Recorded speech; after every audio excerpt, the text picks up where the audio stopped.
Shalom, selamat pagi saudara-saudara yang dikasihi Tuhan Yesus Kristus. Selamat hari Minggu, selamat berjumpa kembali dalam renungan pada pagi hari ini. Saya mengucapkan salam sejahtera buat saudara semua dimanapun saudara berada. Damai dan sukacita oleh Roh Kudus melimpah senantiasa dalam hati dan kehidupan saudara semua. Sebelum kita mendengarkan renungan firman Tuhan, mari sama-sama kita berdoa. Bapa kami yang di surga, Bapa dalam nama Tuhan Yesus Kristus, kami bersyukur kepadamu oleh karena segala berkat kemurahan Tuhan yang Tuhan selalu limpahkan dalam kehidupan kami. Di pagi hari Minggu ini ya Tuhan, kami bersyukur untuk kesehatan, kekuatan yang Tuhan berikan kepada kami. Pada saat ini kami mau mendengarkan sabda firman-Mu.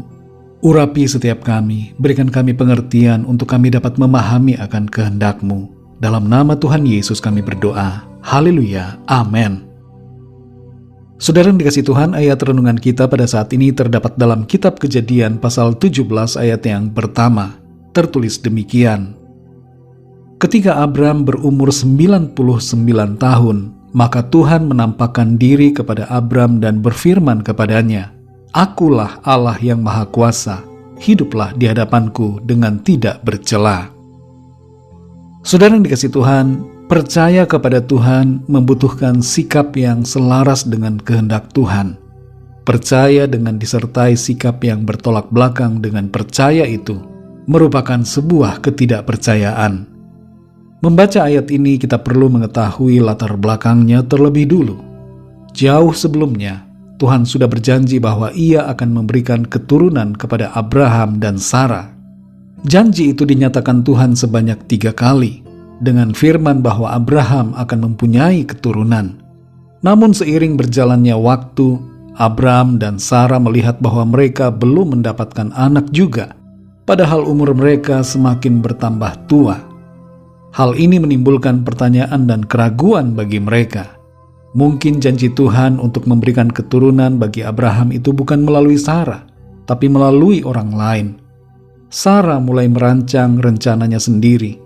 Bagaimana agar Abraham dapat memiliki keturunan?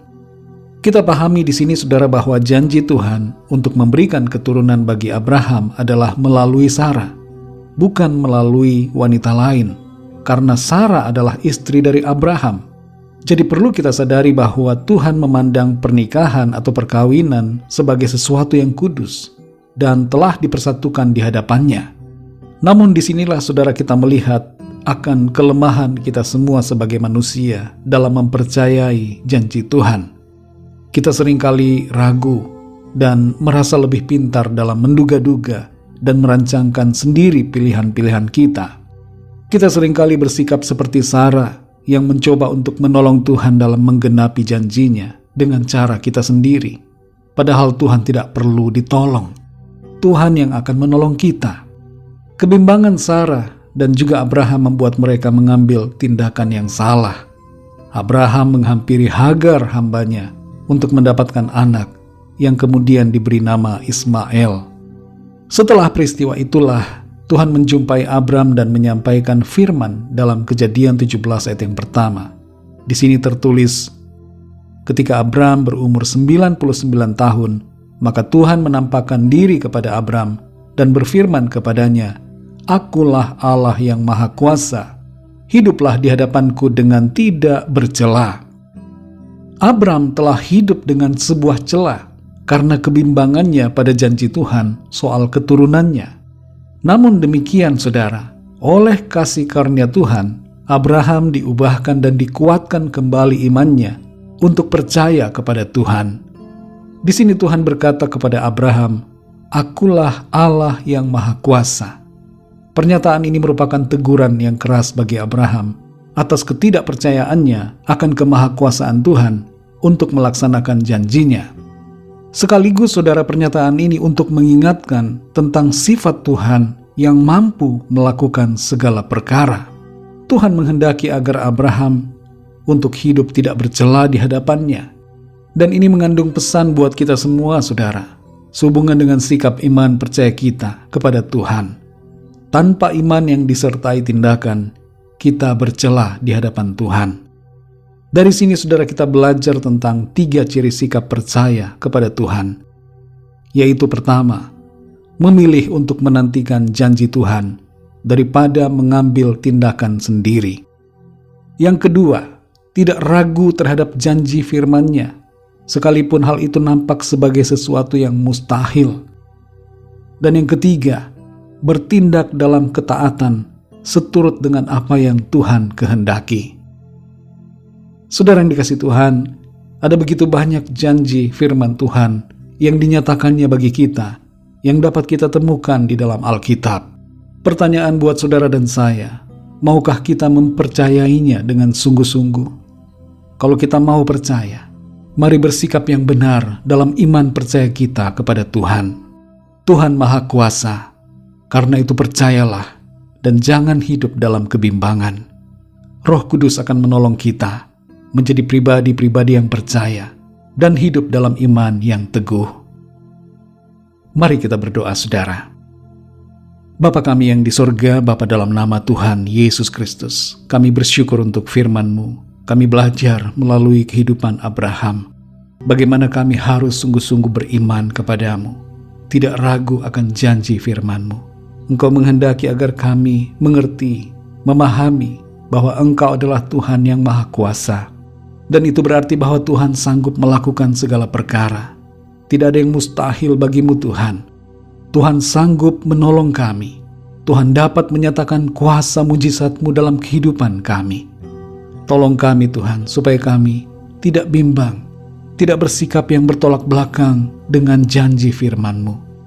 Pimpin kami, Roh Kudus, supaya kehidupan kami, apa yang kami perbuat selaras dengan janji-Mu. Kami mau menantikan Engkau seturut dengan waktu-Mu dan taat senantiasa melakukan apa yang Tuhan kehendaki. Terima kasih Bapa, kami bersyukur untuk firman-Mu yang mengajar dan mendidik kami untuk senantiasa setia dan hidup dalam iman yang teguh. Berkati dan pimpin kami di sepanjang hari ini dalam segala aktivitas kami, tugas pelayanan kami. Biarlah semua yang kami lakukan dan kerjakan memuliakan dan menyenangkan hati-Mu.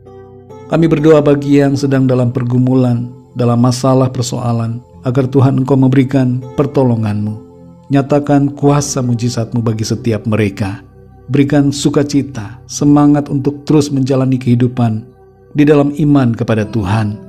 Kami berdoa bagi yang sedang sakit, agar Tuhan menyembuhkan. Berikan kesehatan dan kekuatan yang sempurna. Di tengah-tengah situasi pandemi saat ini, kami mohon proteksi, kuasa perlindungan-Mu bagi setiap kami. Terima kasih Bapa, kami mengucap syukur. Dalam nama-Mu yang kudus, nama Tuhan Yesus Kristus, kami sudah berdoa. Haleluya. Mari sama-sama kita berdoa, doa Bapa kami. Bapa kami yang di sorga, dikuduskanlah nama-Mu. Datanglah kerajaan-Mu, jadilah kehendak-Mu di bumi seperti di sorga. Berikanlah kami pada hari ini makanan kami yang secukupnya.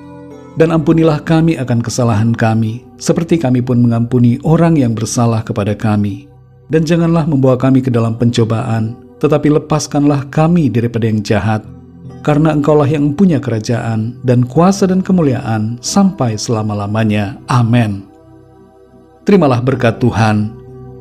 Tuhan memberkati engkau dan melindungi engkau. Tuhan menyinari engkau dengan wajah-Nya dan memberikan kasih karunia. Tuhan menghadapkan wajah-Nya kepadamu dan memberikan damai sejahtera. Berkat anugerah dari Bapa Surgawi, cinta kasih karunia dari Tuhan Yesus Kristus, dalam persekutuan dan penghiburan Roh Kudus, menyertai kita semua, sekarang ini dan sampai selama-lamanya. Dalam berkat nama Tuhan Yesus Kristus. Haleluya. Amin. Puji Tuhan, saudara yang dikasihi Tuhan, saya percaya firman Tuhan menjadi berkat dan kekuatan buat saudara semua, dan Roh Kudus akan menolong saudara untuk lebih lagi memahami kebenaran firman Tuhan. Tuhan Yesus memberkati saudara semua. Sampai jumpa dalam renungan yang berikutnya. Haleluya.